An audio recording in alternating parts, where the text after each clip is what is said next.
everyone, and welcome to Session 3 of the Global Black Feminist Reading Circle. My name is Randie Henderson, and I am one of the Black Feminist Reading Circle members of this online group. This session runs from January 20th until June 2nd and includes 2 week-long breaks. Our democratically selected reading material is Harriet A. Washington's book, Medical Apartheid, The Dark History of Medical Experimentation on Black Americans from Colonial Times to the Present. Our book group meets each Tuesday evening from 6:30 to 8 on the Google Plus Hangouts on Air platform. You may find the Global Black Feminist Reader Circle on Google Plus, YouTube, and Facebook, and always feel free to join us in reading our story together. Good evening. My name is Venita Walker. I'm joining tonight's meeting from Cromwell, Connecticut. Glad to have you all here. And I'm Kim Brandon. I'm from Brooklyn, New York. My name is Georgette Moses, and I'm watching and participating from Columbia, South Carolina. And I am so glad to see everybody, or almost everybody, back here despite sickness and trials and tribulations. And I'm excited to start this new chapter in our reading experience. Randie Henderson, as mentioned in our welcome, and I am watching from Atlanta, and I miss everybody very much. I'm excited about this book. And I am Michelle Odom. I am here in New York City. I'm one of the co-hosts of the book group, along with Randie Danielle Henderson. And tonight I am facilitating our launch of Session 3. We're going to focus on the introduction, which is called The American Janus of Medicine and Race. Janus, you know, I kind of figured it meant beginning, but that's one of the words that I had to go to the dictionary over. And actually what it means is the Roman god of doors and gateways, hence the beginning. So let's look at the summary. In the introduction, author Harriet A. Washington cracks open the door on the journey she will guide us on, offering glimpses of the people and scenes we will witness behind the deafening silence. She outlines the book as follows. Medical Apartheid consists of 15 chapters organized into 3 parts. Part 1, A Troubling Tradition, takes a chronological approach to the role of African Americans in early American medicine. It stresses the experimental abuse and exploitation of African Americans from the first encounters in the New World through the post-Civil War era and then up until the Tuskegee syphilis study, which began in 1932. Part 2, The Usual Subjects, covers the period from the early 20th century to the present day in a roughly chronological manner. However, it departs from strict chronology in favor of an analysis of specific types of vulnerable subjects, children, soldiers, and hospital patients, used in research conducted by institutions ranging from the federal government to private corporations. Part 3, Race, Technology, and Medicine, examines contemporary research issues, including genetic research, investigations into emerging diseases, and bioterrorism. In the epilogue, Medical Research with Blacks Today, I discuss how the worst abuses have been replaced by more subtle threats to the rights of the individual to choose whether and when to participate in medical research. Finally, the appendix directs readers to a wealth of guidelines and regulations to help them navigate clinical trials. Washington confidently asserts Black Americans do not need me or anyone else to inoculate of fear of medicine. Medical history and practices have long since done so. Medical apartheid is my attempt to document at long last and as fully as possible how and why this has happened. Washington is not a medical doctor and uses part of this chapter to share her credentials earned in various aspects of the field and how that experience led her to do this work. She also shares the resistance she encountered about writing this book from some doctors. Washington notes that this book is about the African American experience and makes no attempt to document the abuse of Black people by medical research industry around the world. Thus, she opens with a lens on J. Merriam Sims, MD, a surgeon who practiced medicine in the 1800s, and goes on to offer disparate health indicators between Black and whites that persist to this day. Disparate, beg your pardon. While also giving us a view of breadth, and depth of the kinds of abuses we have learned more about in the areas of medical research, and leading us to more comprehensive treatment of specific incidents. Ultimately, she defines medical apartheid this way.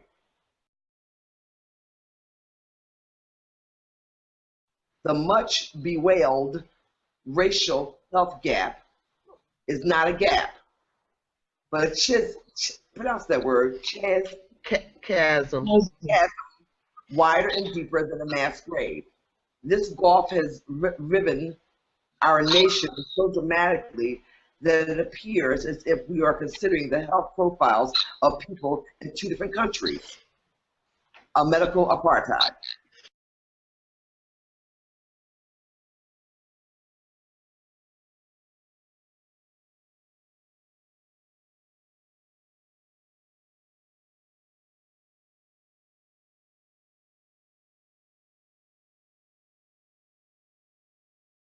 Point A, key points.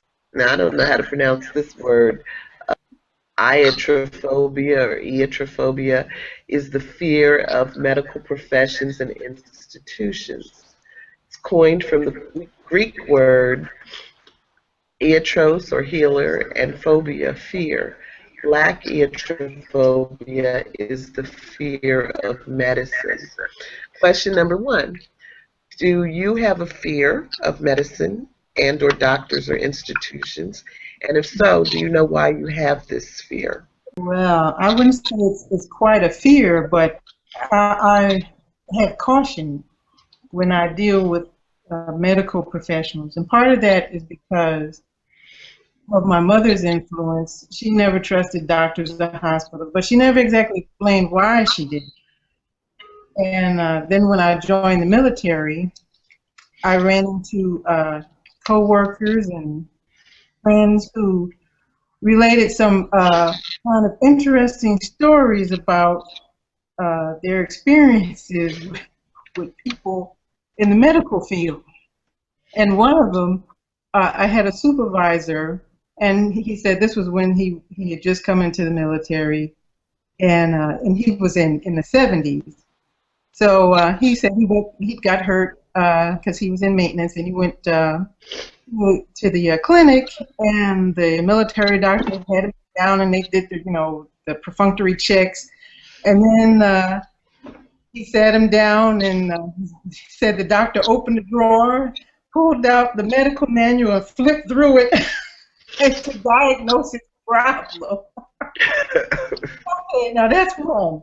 And then the other anecdote is you hear about doctors who can come into the military medical malpractice, and that's the military, but they also can just go from state to state and not have their records follow them.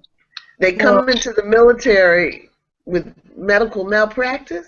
Yeah, they can flee some medical because it depends on, and I suspect which service it is, which military service it is, and how badly they need either this specialist in this particular position to fill their numbers. But it's kind of scary. Yeah. You know, so Yeah. I found myself waiting a long time after I noticed symptoms to really go, even though I have great insurance, and that's another thing. My mom had great, I finally got a great insurance before she passed away, and she was like, when I would take her to her wellness appointment, she was like, I don't care what they say, they're just trying to run my insurance up because they see how Uh-huh.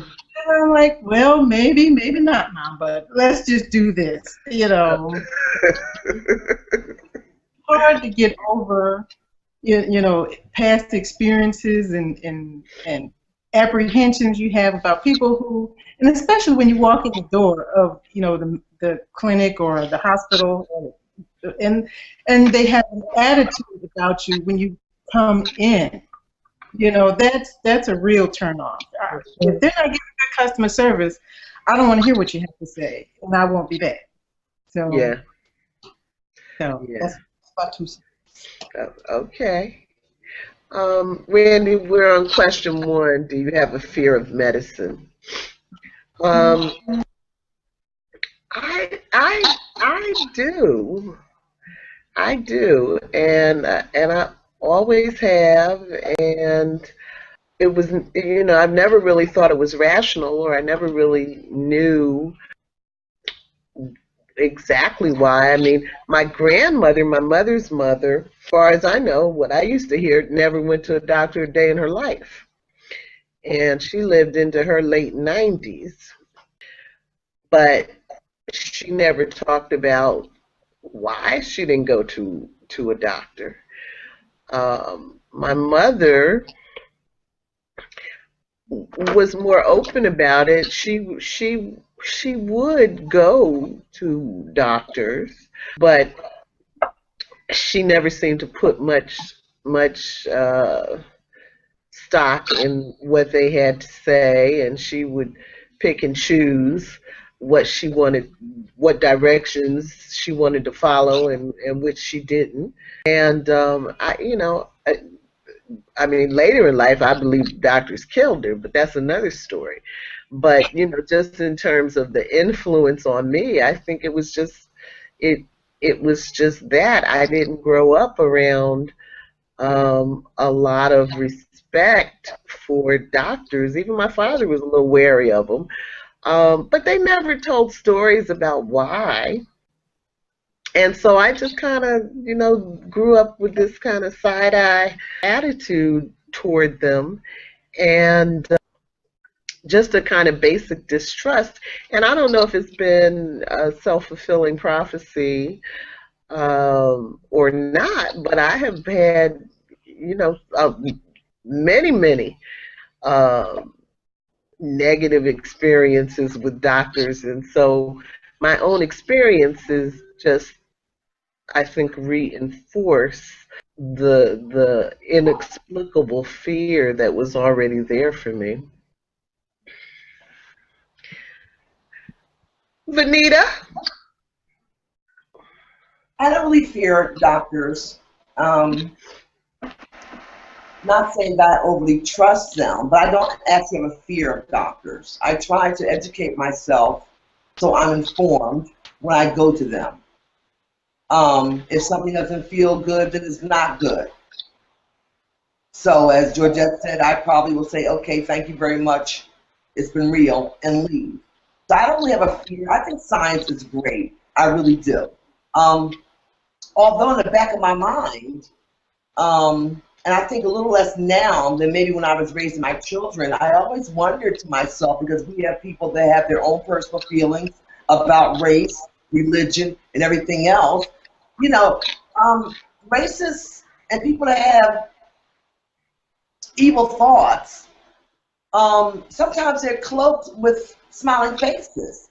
You know, I don't know if my pediatrician, which he didn't, mind you, but hypothetically, you don't know if your pediatrician, your primary care physician, your rheumatologist, or anyone has any biases.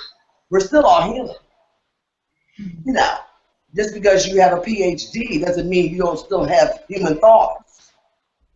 So those things are, you know, to be honest with you, they're back there sometimes. And so I watch very carefully for body language, for all kinds of things. You know, if they move it, if they part the wrong way, I may have a problem. So no, I'm serious. I mean, I really am serious about that. And that was a serious issue for me, because especially when it came to raising my children, because I don't know where your head is.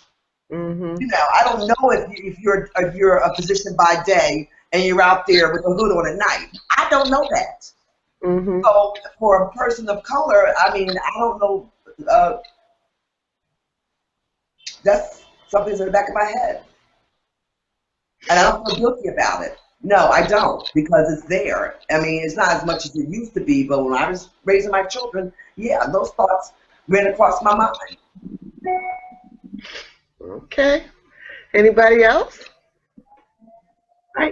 I guess I don't know if you call it a fear. It's a lack of trust. And I guess when I was younger, I trust doctors. I believed what they were saying. And now I think that is more the business of medicine that frightens me, that I'm just a number. I had this great doctor. He was very holistic, and the two of us were anti-medicine. So he would give me holistic things to do. And in the last couple of years, something's changed in Beth Israel, where he works, and now before I even come in, he's offering me drugs. Wow. It seems like, and he has me on like 10 minutes. 10 minutes is as much as he's going to speak to me. So if I have any type of internal trouble, he's not going to spot it, because he's decided that if he multitasks, he can see me and another patient at the same time and get more profit. So I'm just a profit center, and that really, really upsets me. And I'll go in and I'll say, this is wrong, this is what I'm feeling, and then he'll say, you know, there's this drug that we want you to take for something else. And it's just disheartening that the goal is when you walk through that door, how many tests, how many things can we make money off of you from? And then in terms of my history, I didn't know that until my father died, that his mother, who I knew, had syphilis, and she got it from the hospital. Wow. So my grandfather got it from the hospital and gave it to her. So when I met her, she was already blind and mean. So to find out after my father has passed that this is how he lost his father, and he lost his father very early on, and it was something that we never talked about. And was he a part of the Tuskegee study? I don't know. I don't have enough. My sister is trying to put together the story, and it's like pulling teeth to talk to. So we're from North Carolina, and so to talk to people about this is pulling teeth. And my sister is more courageous than I am, but my dad would not go to the hospital for nothing. It was just like he would have to pass out, and you would have to drag him there for him to go. And he had all these jokes. I wish I could think of some. He just had all of these jokes. You come out there and they sew a foot on that don't belong to you. It's just like he just had like. Well, I'm telling you, by the time you finish reading this book, you're gonna know he was not joking. He was not joking. Yeah, buddy. I understand why the folks back in the day did not want to talk about what they had seen and experienced. And my mother was a very closed-lipped kind of person. You couldn't pull a word out of her to save your life. But so I don't know what her stories were. But if they were anything like what I have been reading in this book, then I have to apologize to Loga in heaven, because I wouldn't have been talking about it either it's some ugly stuff. Mm-hmm. It really is, and the old folks know it much better than we do. I'm interested in how Randie, as our resident young person, is viewing medicine these days. Are you fearful, Randie? I'm not fearful about everything. Like, I don't mind going to the doctor for checkups or whatever, but I have a fear of sterilization Mm-hmm. and the cervical cancer vaccine, HPV. We had to get those 3 shots when I was in high school. My mom still had authority over us because I hadn't turned 18 yet. So I didn't want to get the shots because I don't like needles. But then I found out that it doesn't even focus on the strain that African American women have. So I feel like I got it for like no reason. So, but I do have a fear of sterilization because of this country's long history of sterilizing black women and brown women without consent. And Mm-hmm. so it's taken me. We were put on birth control pretty soon. Not soon, but like my mom made us promise to tell her when we were ready to have sex. When we were ready to have sex, she put us on birth control, which is fine because we knew that's what it was going to be. But since then, I've been like really anxious. Like, am I going to be able to have babies after this? Correlating birth control with sterilization um, is probably just mental, but it's obviously historical as well. Thank So, you. but my mom had 3 kids after birth. So like I think the only reason I'm on it is because I know that she had kids after being on. So Mm-hmm. that's really it. Well, I would say a little fear can go a long way. A little dab will do you. Oh, let's see. Thank you. Let's move on.